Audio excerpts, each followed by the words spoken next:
Hello, this is Words for Wednesday, and I'm Tom Doherty. Words for Wednesday today will not be very popular because I'm going to talk about rebellion. Rebellion, of course, started in the Garden of Eden when Adam and Eve sinned against God and disobeyed Him. In the Old Testament, it was compared to the sin of witchcraft. And some theologians have looked at 5 times where the people of Israel sinned against God after He took them out of Egypt, and said that they were acts of rebellion as well. In Exodus 16, verses 2 and 4, the people grumbled against Aaron and Moses because they did not have bread and they were hungry. So God sent manna. They did not trust God. In Exodus 17, 1 and 2, the people complained against Moses because they didn't have enough water. And so God told Moses to take his staff and hit the rock and water would come. Again, the people did not trust God, saying they wished they had died in Egypt.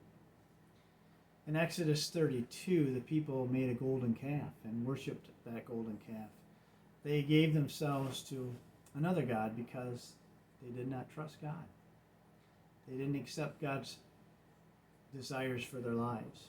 In Numbers 11:3, the people complained against the manna that God had been giving, saying, "We want flesh," and so God sent quail. They did not accept God's blessing, His choice for them. In Deuteronomy 1:22, when God said to go in and possess the land He had promised them, they sent in 12 spies, and 2 came back with a good report, and 10 came back with not a bad report or a critical report, but an evil report. And it was evil because it spoke against what God had said. They did not believe God. They did not trust God. In Romans 13, we have Paul's writings about coming under authorities and basically following those authorities. Some of you might say, have you heard my authorities lately? They're pretty evil. And so were the authorities of the Roman government in Paul's time. In Malachi 2, God rebukes the priests and said, you're living an evil lifestyle and you need to clean that up and you need to change. But then in Malachi 3, He rebukes the people, saying, you have not brought in your whole tithe into my household. You haven't brought it into these evil priests. Why not? Because the relationship isn't with the evil priests. It's with God.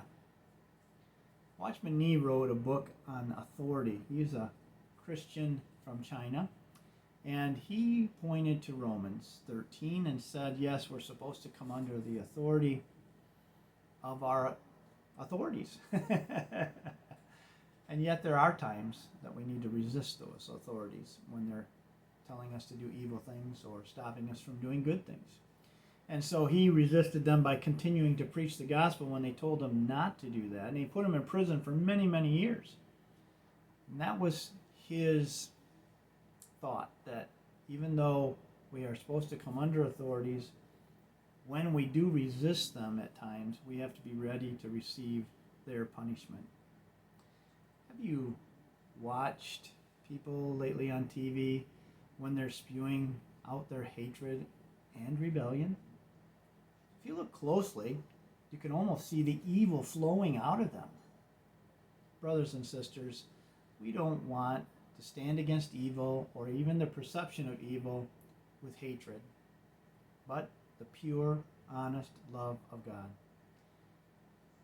What we want people to see flowing out of us is the Holy Spirit and the evidence of His fruit and His truth. This is Words for Wednesday, brought to you by Every Church Grows. Have a great week.